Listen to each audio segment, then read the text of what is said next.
Just do some belly work.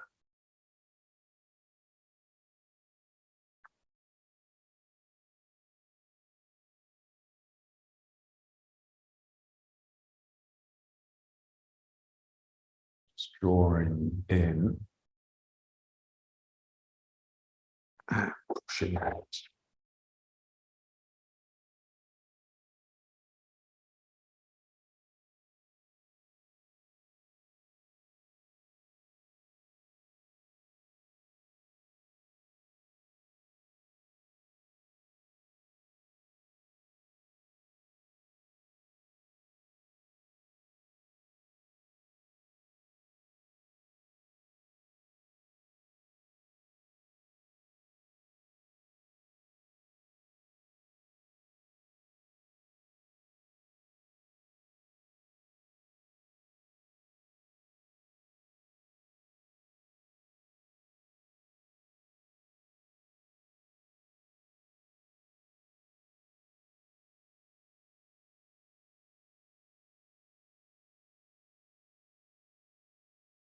So using the mind to do the work, but also using the mind to resist the work, to make it a little bit difficult. So it's that slows it down. It slows down not because of lack of energy, but because something is resisting it. Same with the Tai Chi. It's especially evident in that Dong Hu Ling video.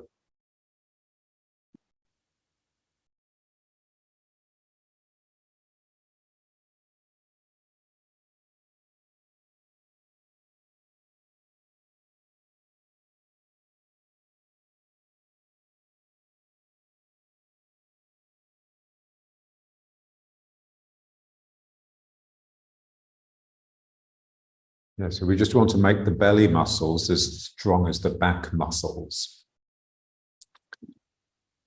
Otherwise, when you use the back muscles, you put strain on the back. We need to have this belt of muscle around our waist.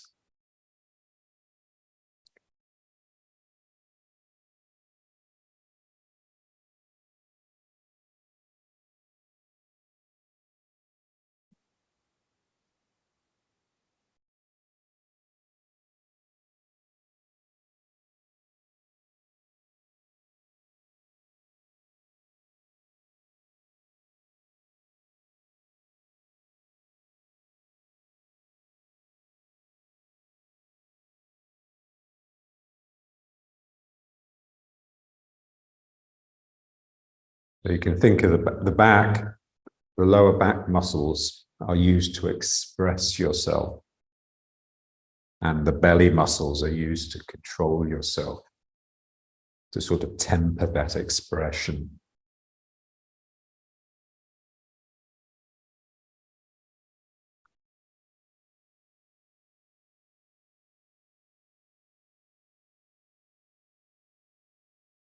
And let's just alternate them.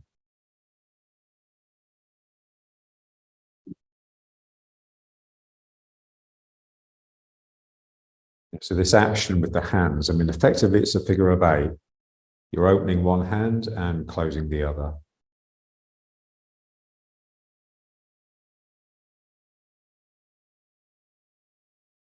So the opening is the top circle of the figure 8 and the closing is the bottom circle. And you can get it the other way around if you want. Doesn't matter.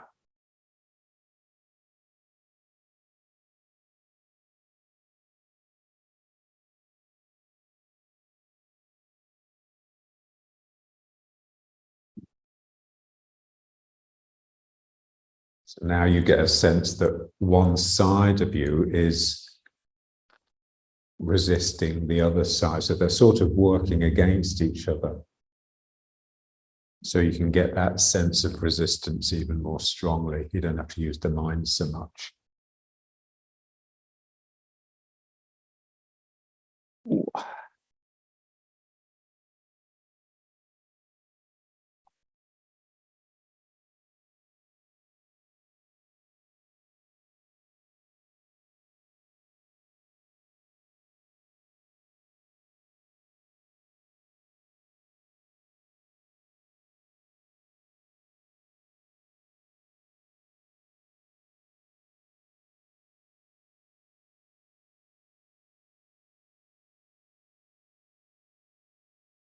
Now just let's try the belly again, but now really just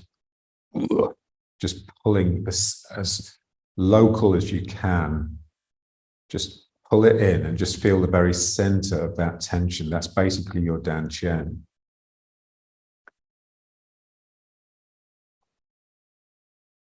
So what we're trying to do is sort of draw the dantian backwards towards the spine.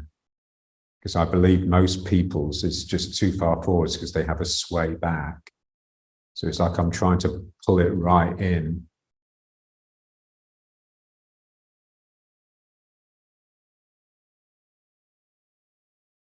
And just feel all the muscles you need to use. It's not just the belly, it's the anus and the perineum.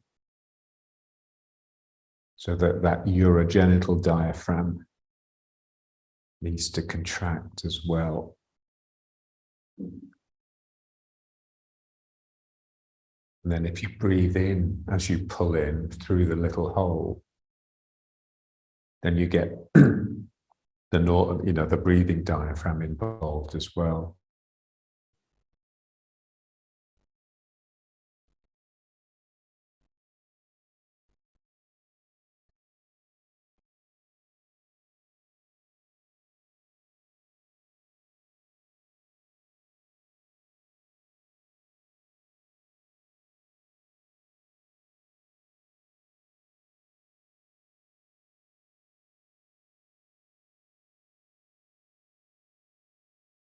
Okay, so now let's just try a bit with the stick.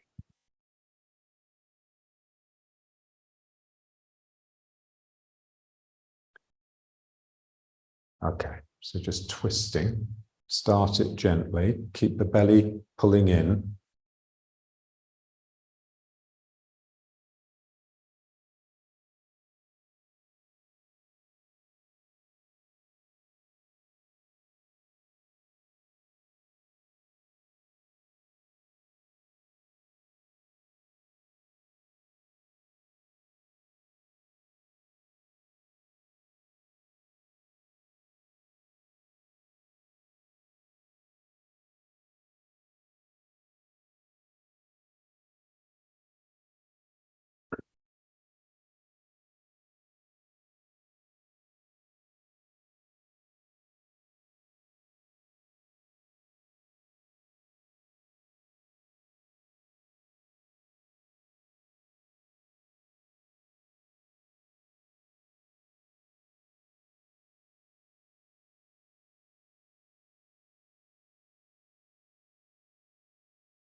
I'm a bit close to the wall here, so I'm hitting the wall here. So you can use that.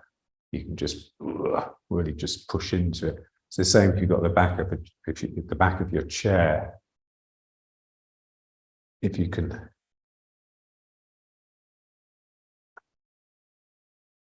hit that, then just press into it.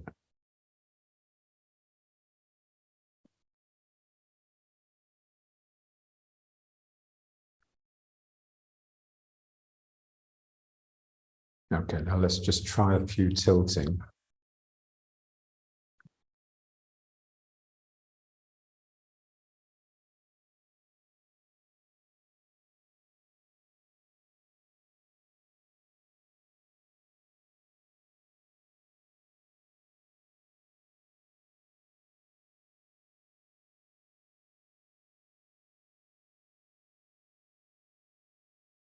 If you look up the stick, and it just makes it a little bit more difficult. We're always trying to find ways of making it more difficult, making it more real, making more of me have to be involved in order to get the job done.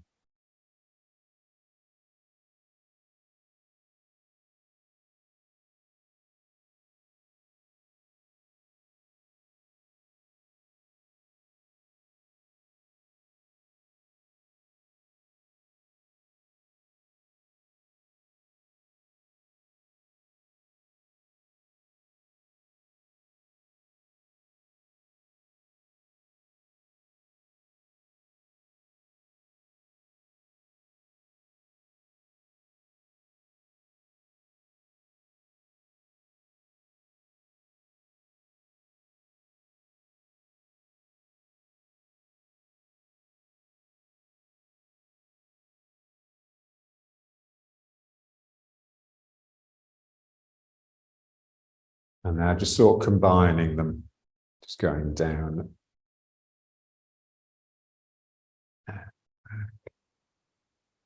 So, there.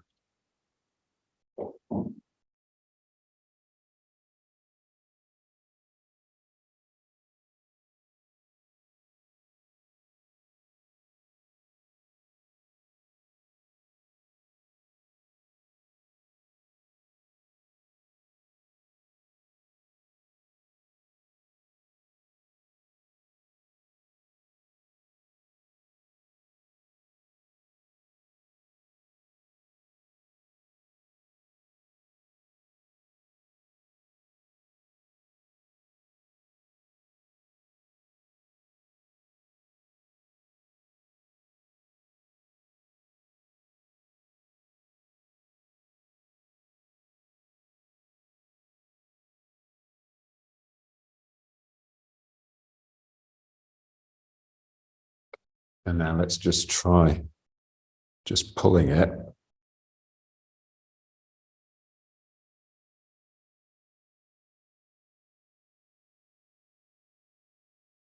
So just trying to pull the hands apart like this. So as loose a grip as you can, but obviously enough grip to be able to hold the stick without slipping. And just feel like this is sort of just very slowly extending the spine, so making your spine lean backwards a little bit. So your chest is lifting up, your sternum.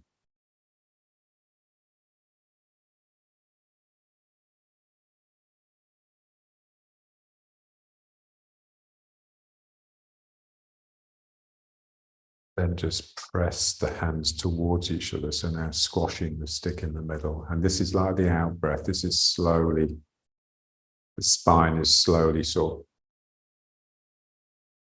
of unextending, flexing.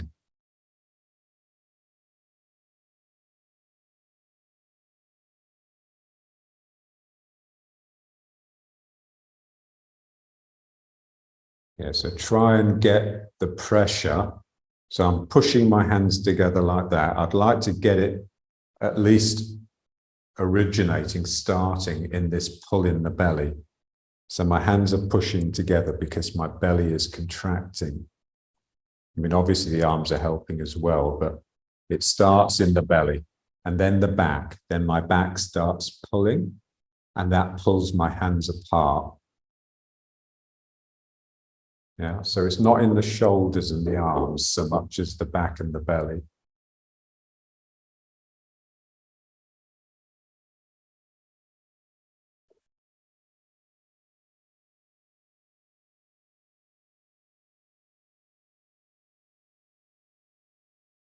And then just tightening the belly.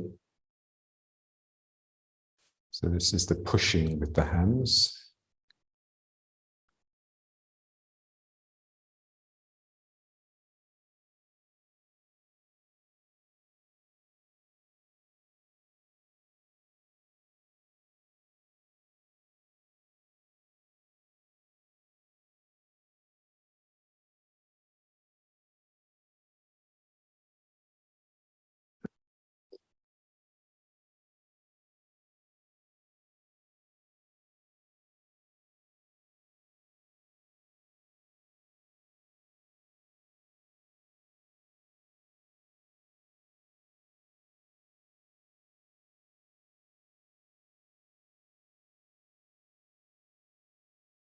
Yeah, so the difficult bit is always the belly bit, because if I just relax this extension of my spine, it will just naturally droop and collapse. But I want to make it collapse because I've used the muscles in my belly. So now kick the belly in, pull the belly in, and just feel that pressing the hands together. So it's like ward off, you're sort of retrieving ward off. So this expanded back and this contracting front.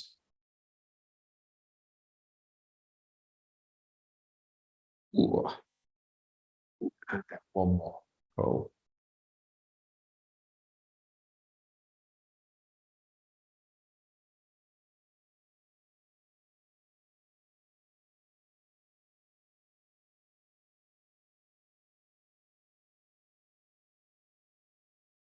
And more pushing, pulling the belly.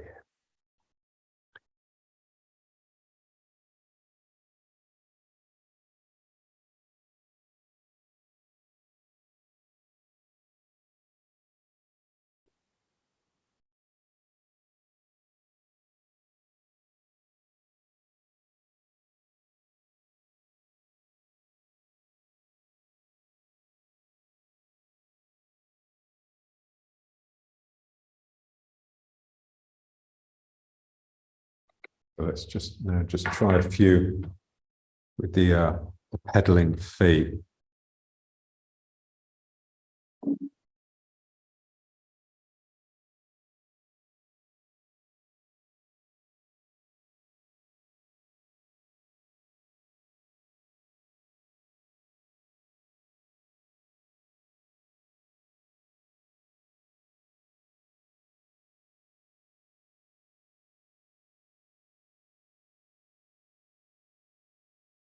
Yeah, so this really pulls the belly as well.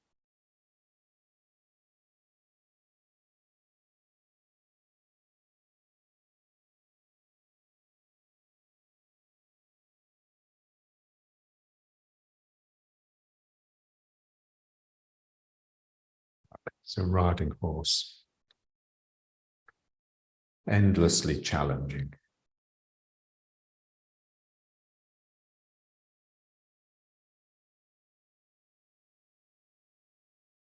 So we have a stance that is wider than our shoulders, just to try and encourage the two sides to sort of split, so the left and the right to split.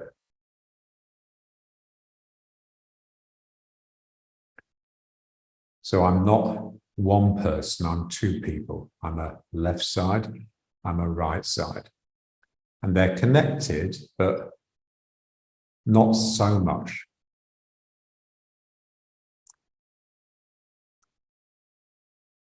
So it's not, the ego is like this sort of central controller through which my experience of reality is mediated, and it tells me what to do. It sort of holds me together. And that's where I operate from. So we want to drop that and just feel the body as it's left and it's right. And so the sense of me, the selfness, is basically the connectivity between those two sides.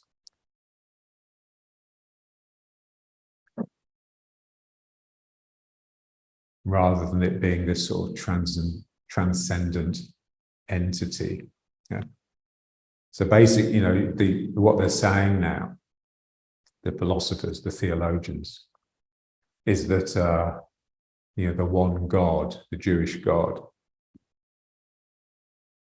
It's obvious that God is basically modeled on ourselves rather than the other way around. So, when the ego became dominant, then we invented the one God to mirror that, this one transcendent God who's somehow removed, that makes everything happen. Yeah. So what we want to get back to is what they call the immanent God. So this sense that everything has a spirit, and that multiplicity, that collectivity of spirit is what God is. Yeah. So connection, spirit. Yeah. So when there's connection, there's a spark. Yeah. Like yesterday I was in the shop, and as I gave the woman the money, we got a big static spark, which made her scream. It's just like that Leonardo or the Michelangelo picture, the two fingers touching. So what we want is this feeling that the 2 feet are sort of independent.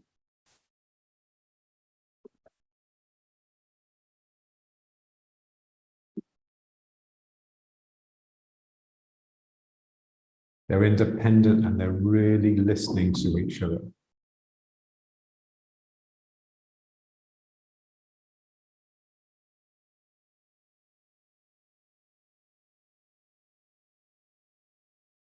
And that just requires me to basically just relax wherever the two sides are holding. I just want to relax that to get it to the edge of its strength. So I want to reach the point of failure where I'm about to fail, because that's where there's most energy. The further I get from the point of failure, the more force is present and the less energy. So central equilibrium, really. Central equilibrium is where we want to live.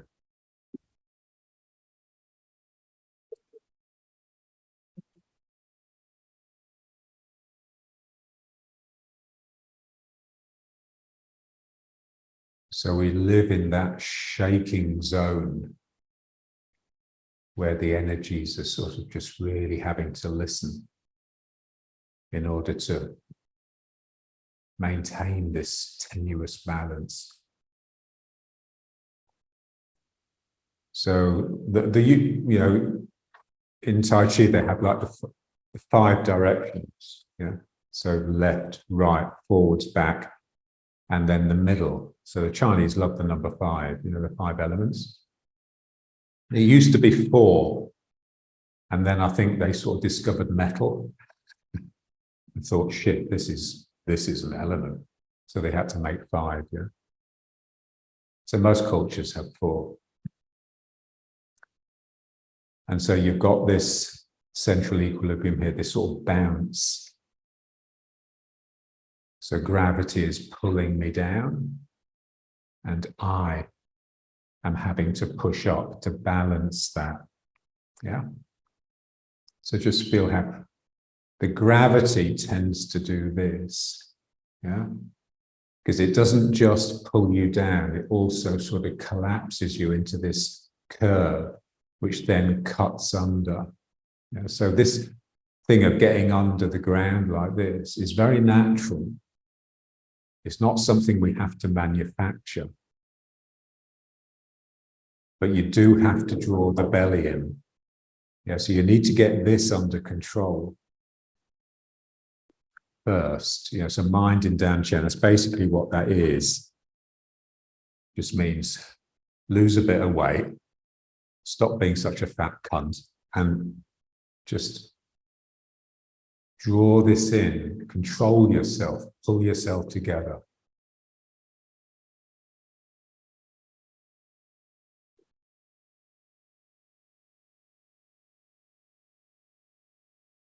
So I'm sinking down. It's very much the sense that you're sinking down the back of your legs. So it feels like your upper body is very much behind your legs. This is why the arms are having to be out the front, just to give me a bit of ballast, you know, so that I don't fall backwards and bang my head. So the sinking, if you like, is like the yielding phase, the phase that naturally does this.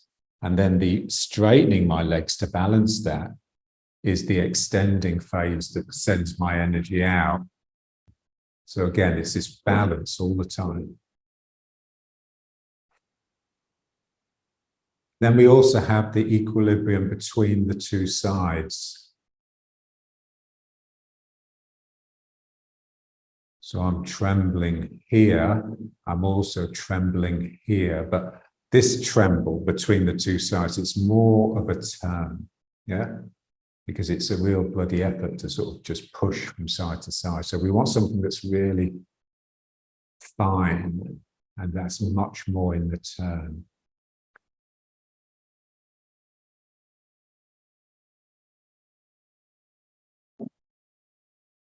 Yeah. So what I have to make sure is that when I sink, I don't let the lower back collapse, yeah? So I don't want it to sort of crunch up. I want my sinking to be in the sacrum.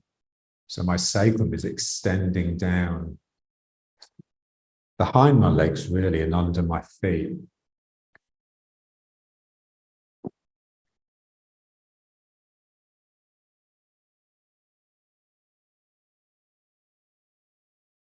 Okay. And now let's just do just moving from leg to leg, but as a sort of figure of eight. But a figure of eight that's drooping down the back of each leg and then coming up the front. And you can do whatever you like with your hands. You can just get them involved. So this is going down and down.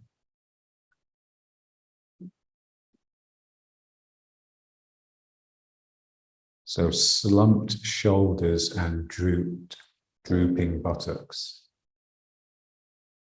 Yes, and at the center of that, there's the pulling in of the belly.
So I just have to really, really make sure that when I move the weight into a foot, it doesn't make my bum stick out.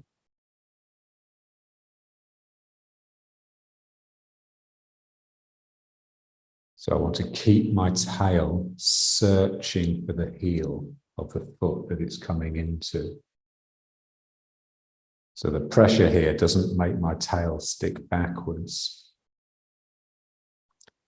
And if it does, it's just because there's not enough pull in the belly. So if you just keep the belly pulling in, especially as you come into the leg, then your tail will curl into the foot.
Yeah, so we just set up an exercise and just repeat it.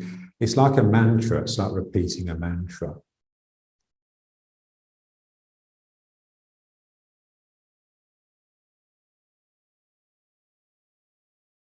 So we just fall into it and just allow it to work on and change our energy. And all the time, you've got a mind that's just sort of watching it. If you've got like pain in a knee, then often, some fear will stop you from putting the weight into it properly. And the way you'll sort of alleviate it is just by sticking the bum out slightly, which actually makes it worse. And so you just have to learn that. You're just watching it very carefully. Am I sticking my bum out? And if so, why? Why can't I release into this leg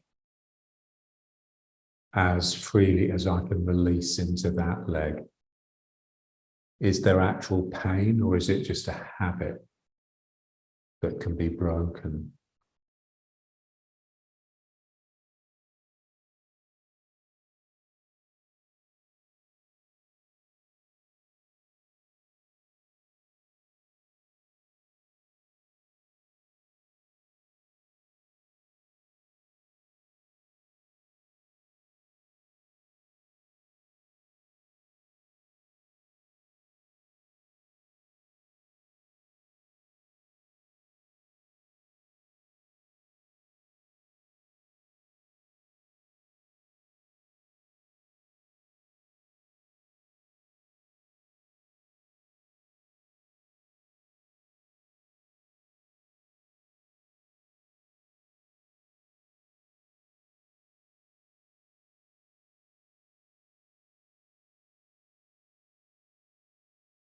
now let's just bring it back to riding horse. Again, just drawing in here. Or you can feel it as pushing out with the Min Meng. In any case, the lower back, the sacrum plus the lumbar spine is flat. It's not curving in like this. There's no sense of my belly bloating and falling over my belt. It's being drawn in all the time. And feel how when you draw in here, it really makes you expand out into the world from your back.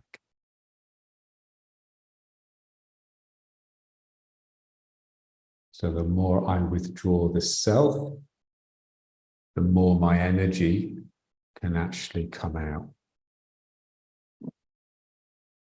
Okay. And now let's just try just turning. So turning into bow and arrow posture. Again, this is where you can feel the equilibrium between the two sides much better, really, because they're both different.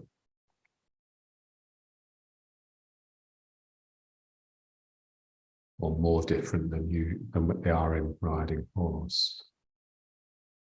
Yeah, so I want this feeling that this foot is not just pushing this hip back, it's doing this, it's coiling around me into the back hand. And this foot is not just pushing this hip forwards, it's pushing it around, yeah? So I have to keep the outside edges. The outside edge here is easier, yeah, because it's really having to push me against where I want to be. And this one is just a bit more difficult. So I have to work this knee out all the time. And then just relaxing it back to the front. And then just turning the other way. So this is pushing me forwards. And this is, it's not so much pushing me back, it's just forcing this push to become a turn. Yeah.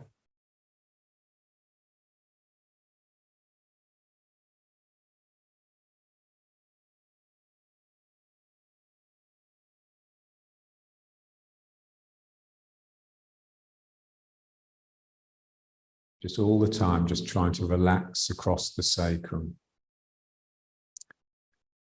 so that we can really feel the equilibrium, feel the tremble, the vibration between the two sides.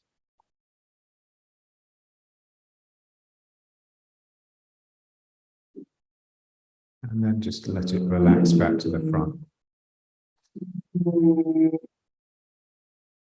Again. Whoa.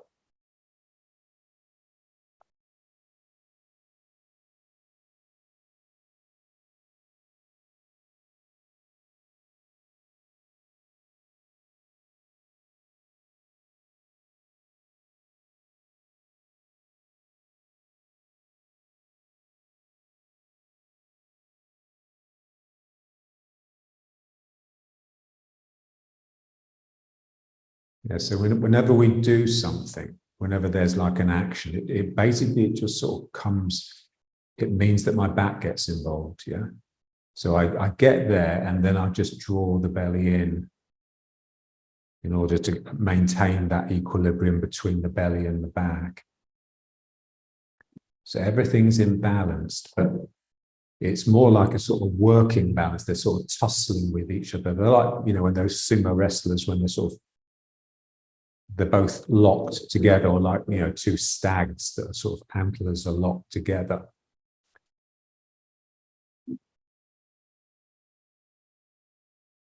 And then just relax it back. And then, so just sink, expand, and get the tail pointing at that front heel. Keep this knee out, otherwise you'll lose the back leg.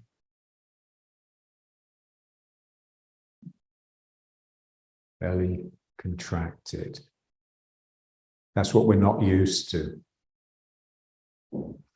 So we live slack lives, but we basically have too much time,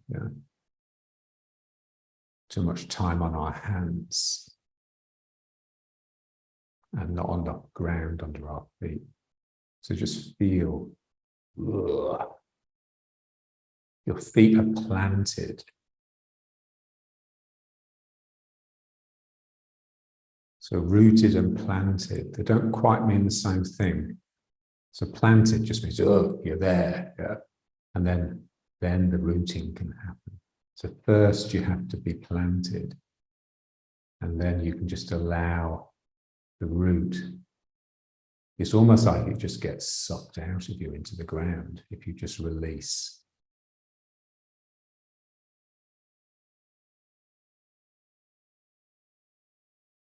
Yes, it's like I'm probing the apartment beneath me with my root.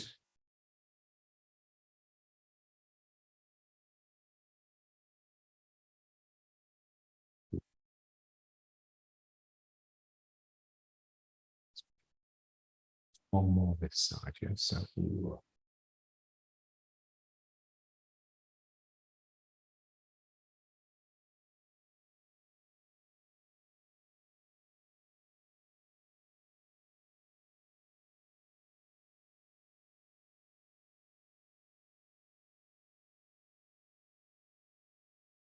Again, just drawing the belly in. That's something you have to tell yourself all the time.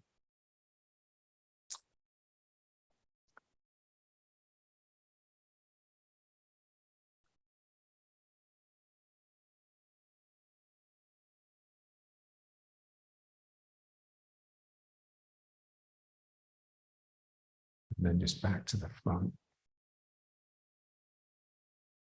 There's that lovely story about when the Americans liberated Auschwitz, and the chaplain went in first because he could speak German.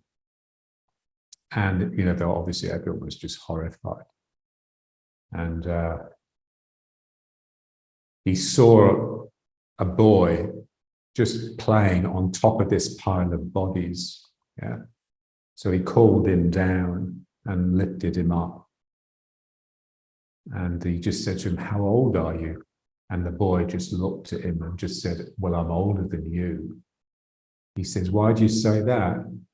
He says, "Because you're smiling and you're crying, and I stopped doing those a long time ago." Yeah. So just imagine that sort of, that grim will to survive. Yeah. Just the sort of pull here that boy would have had. Yeah. Also being terribly skinny from having had no food for a long time. Just a world that is completely undecorated. Yeah. So.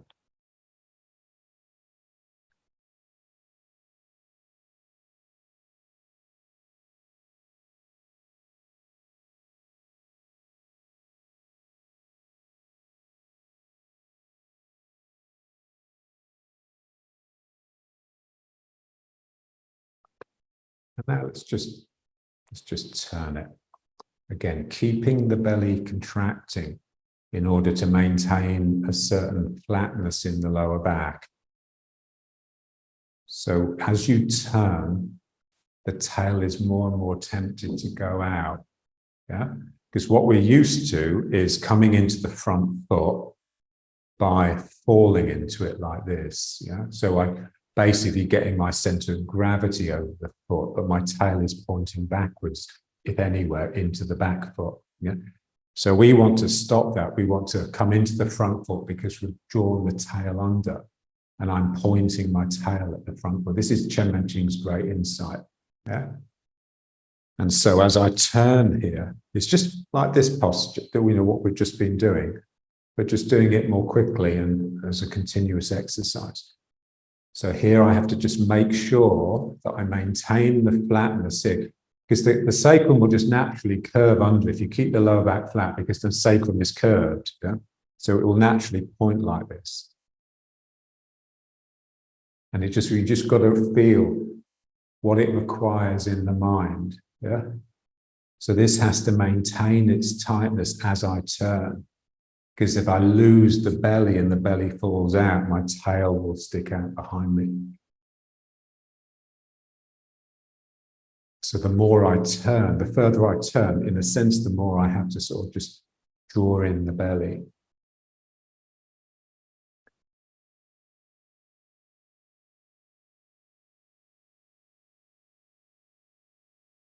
Yeah, so I have to just, the important thing really is just that the work that you do takes you deeper, takes you forwards, rather than just sort of, just maintaining a sort of status quo, a habitual state. So we just have to be really, really critical all the time of what we're doing, looking at it and saying, oh shit, yeah, I'm being a bit lazy there. And then just adjusting it, and then it's a step forwards.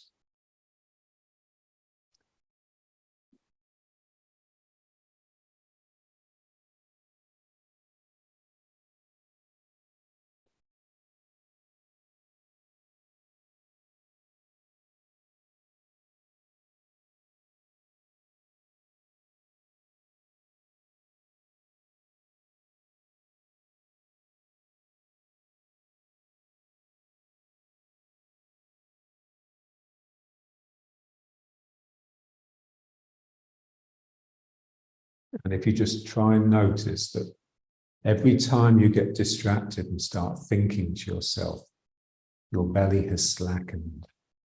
Yeah. So that mind in Dan Shen, or my interpretation of it, which is maintaining tone in the belly, that's basically just quietening the mind. What they've found now is that when you talk to yourself, it's basically your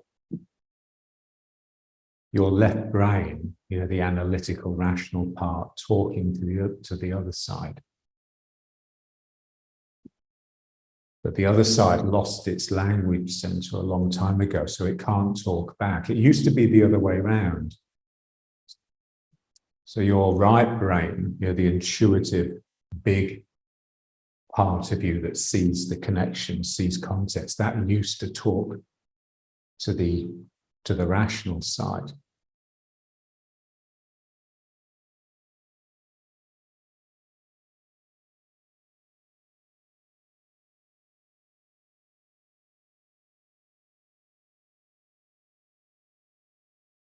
And so that left brain,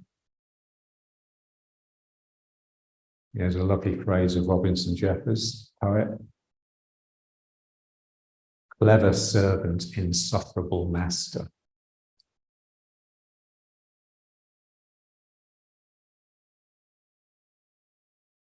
Yeah, so just feel the more you draw in, the more you maintain control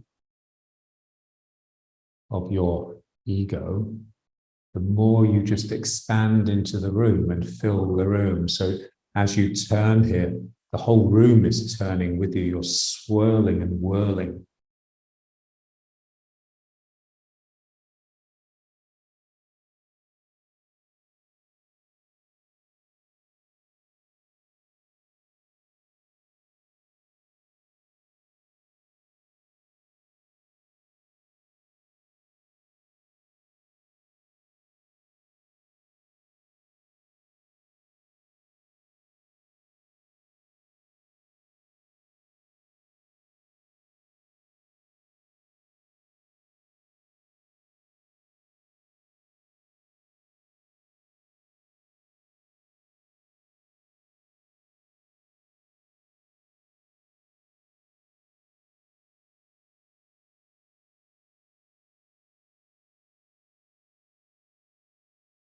And now it's just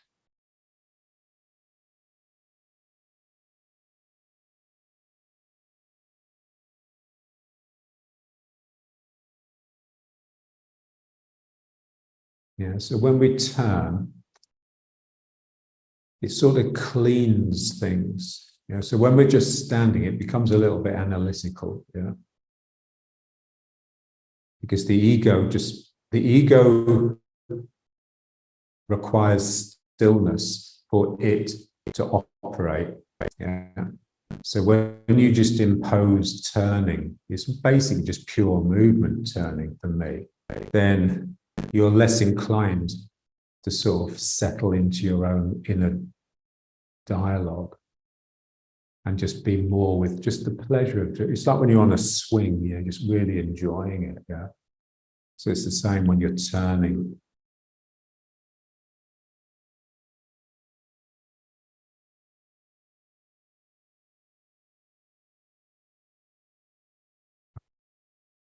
And now let's just try lifting the foot. So again, just feeling what's actually happening. Yeah. So obviously, if I want to lift this foot, I have to put everything in this foot. And that really means really falling into the outside edge, because if I don't, then if I just settle onto the sole of the foot, then when I pick this foot up, there's always a pull back. So I have to just really sink into the outside edge and just feel like I'm just like there's a wall here and I'm just leaning on it.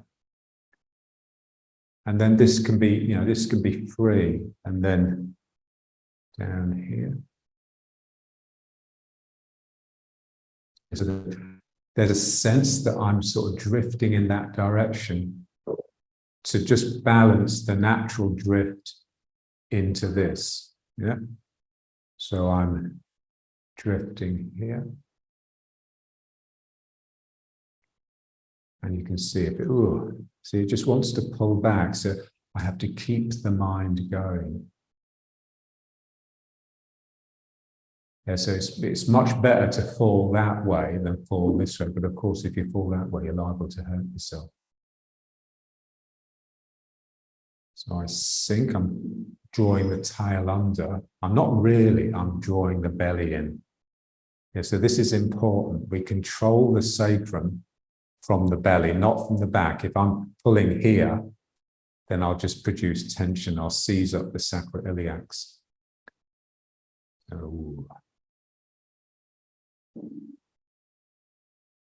So I'm cutting under the ground like this, scooping under.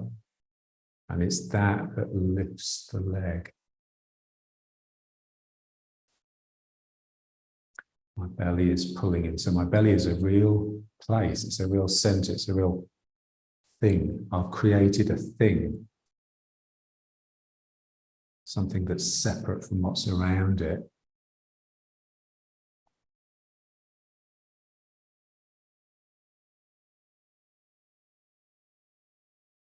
And again, I want to sink actively. So I draw this side of the dantian in to get me to come into this foot. And then I draw this side of the dantian in order to lift the knee. And so it's all belly really. And then here, I'll just relax that, just bring in a little tightness here to extend the foot. And then instantly I'm back into the belly. Okay.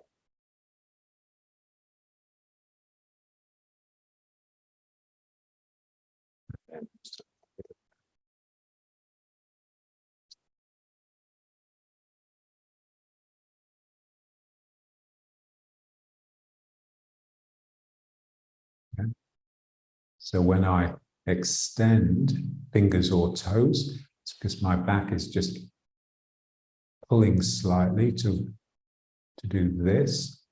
But then instantly I go back into clutching, holding, closing mode, which is the belly.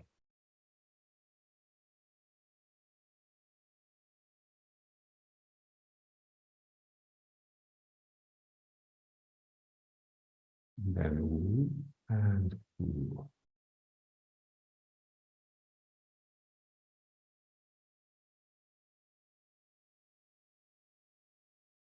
Ooh.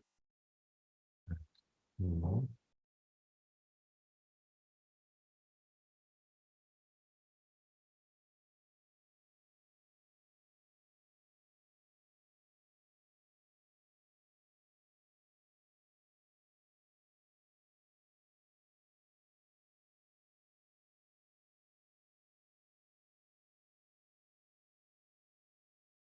And now let's just pull the leg up a bit.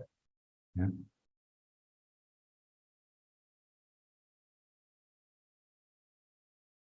So that we do this just to try and to stretch the lower back a bit and draw the sacrum under.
Now let's just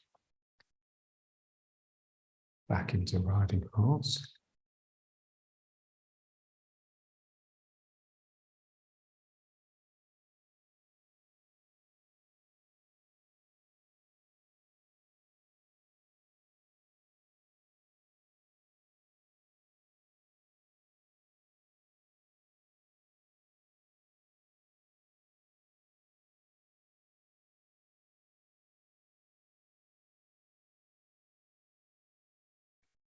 Let's just try a little bit of this one.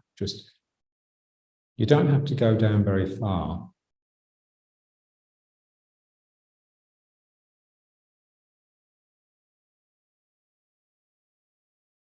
And again, just try and get it starting in the belly and the back. So this is my belly contracting to draw my hands down and bring me down into the legs. And this is my lower back contracting to lift up and straighten myself up a bit.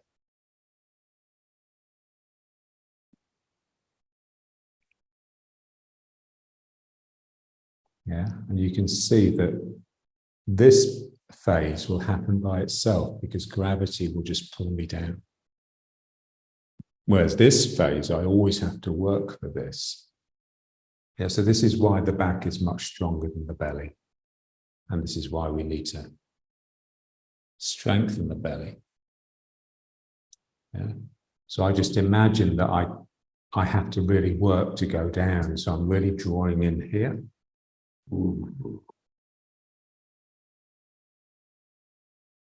And then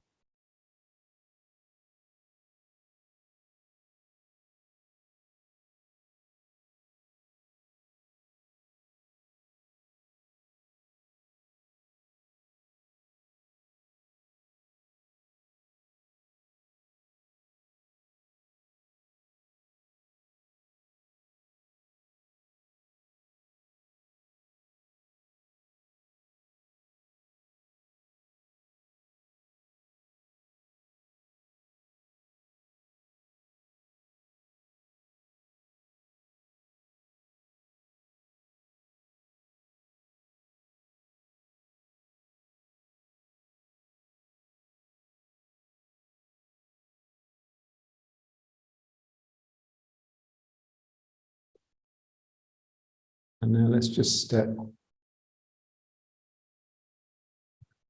So just light and light. Yeah, so just imagine there's like a stack of books here, and you have to clear them with the leg, and then you have to clear them with this leg. So one, and knock them over, down, and just be very clear about your movements, yeah? So remember that rule in Tai Chi, when The leg is moving, the body is still. And the body can only move when both feet are on the ground. So now I move the body, and now I keep the body still, and I move the leg. So 1. Yeah. So it's light. There's a lightness, and then this foot comes up. But it's light because I'm sinking. My heaviness that's falling into one side of my body allows the other side of the body to be light.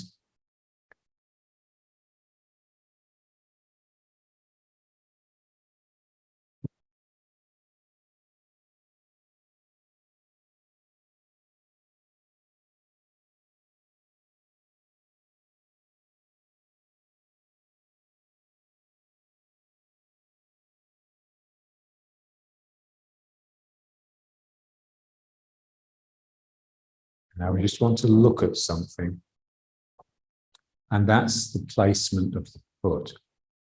So I go down here, I sink to lift to the foot, yeah, if I can get my balance.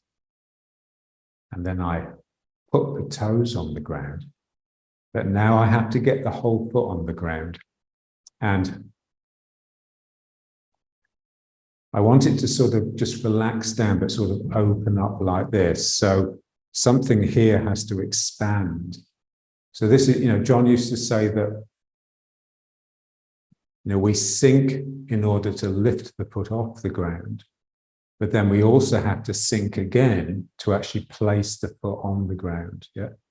So I'm sinking here to lift the foot, and then I step out. But now to get the whole foot on the ground, I have to sink a little bit more.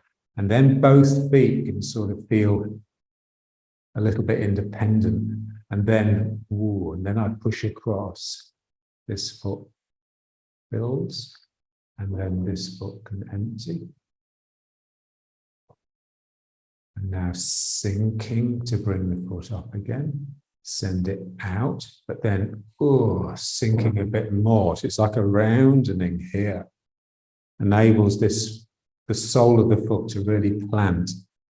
Yeah, and especially that feeling of the outside edges trying to grip the ground. So this knee has to really stay out or go out. And then that starts the movement across. Yeah, so here it's not so important because it's easy to get the foot on the ground. It's when you're doing long steps. And there's the tendency to sort of hit the ground with the outside edge, with the inside edge, and then use the movement across to get the foot on the ground. We want to make sure that the foot is actually properly on the ground before I move my weight.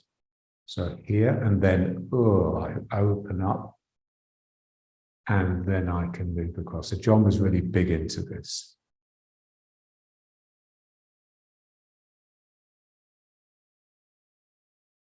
So I sink to lift the foot.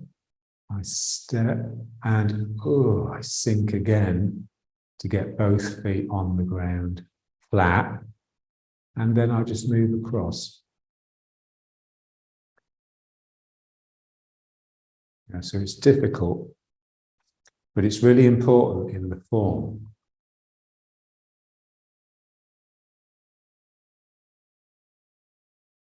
So I sink, I get both feet flat, and then there's a sort of, there's already strength in this foot before my weight has come into it, yeah?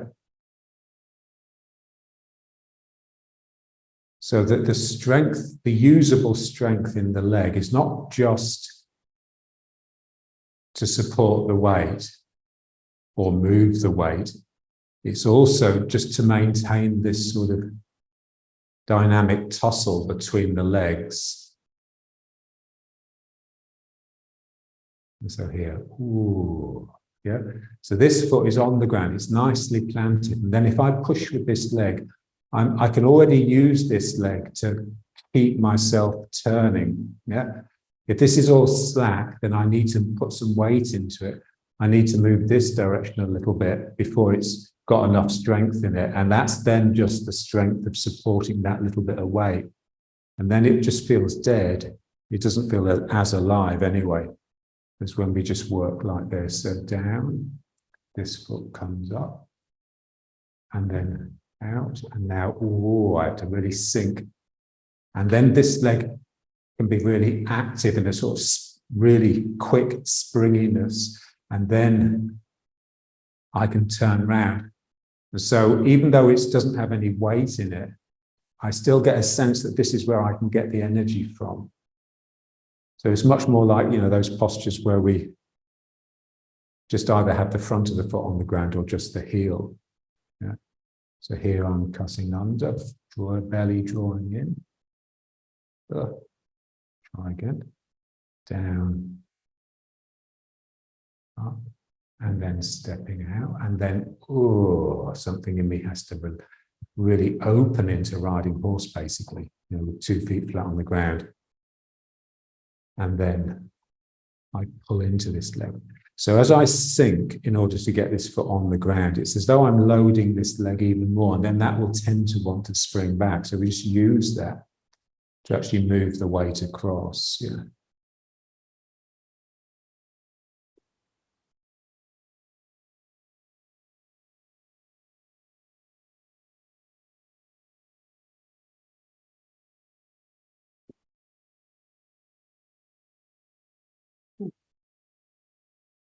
I've still got the weight here, but obviously there's a little bit of, there's something in this leg, but it's not the strength that supports my weight. It's the strength that wants to really kick out. And then I move into it. And then I can lift this foot. Okay, let's just try one more in this direction. So I sink down. Step out, and then something opens up to get the foot flat. So it really feels like the leg is sort of over here, you know, so there's no connection here almost. Yeah. This is what we're trying to do, just really minimize the connection between the two sides. Yeah. So that we can feel just what's there. Yeah. Okay, so let's just finish. So just back into riding horse. So this sense of drawing in here.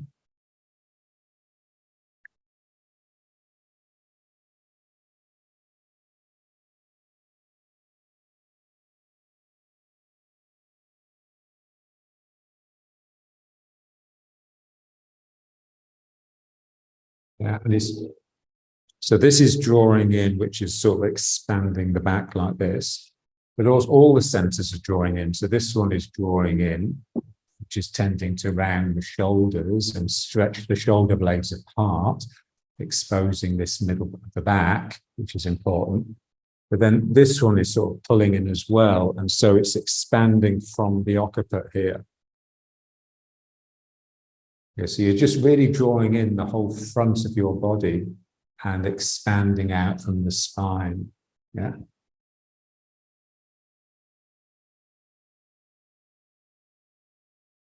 All the time, just trying to keep the sacrum and the tailbone just relaxing down and under the front, under the legs. And then just back into, or up into attention. And just feel it like when I straighten the legs, I'd have to increase the tone here. Because straightening my legs will tend to do this and stick my bum out.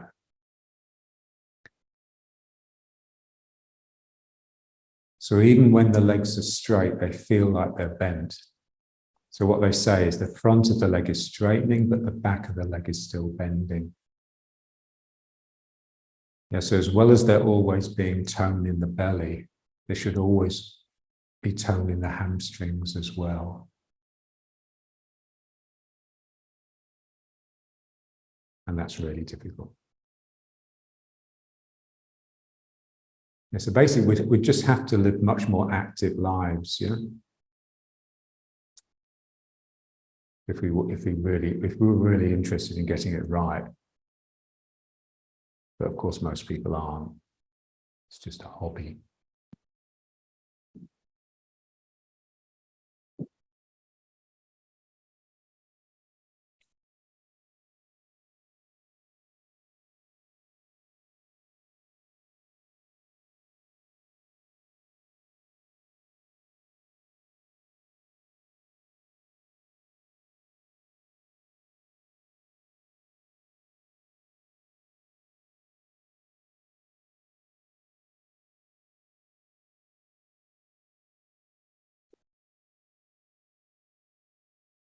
Okay, so let's finish.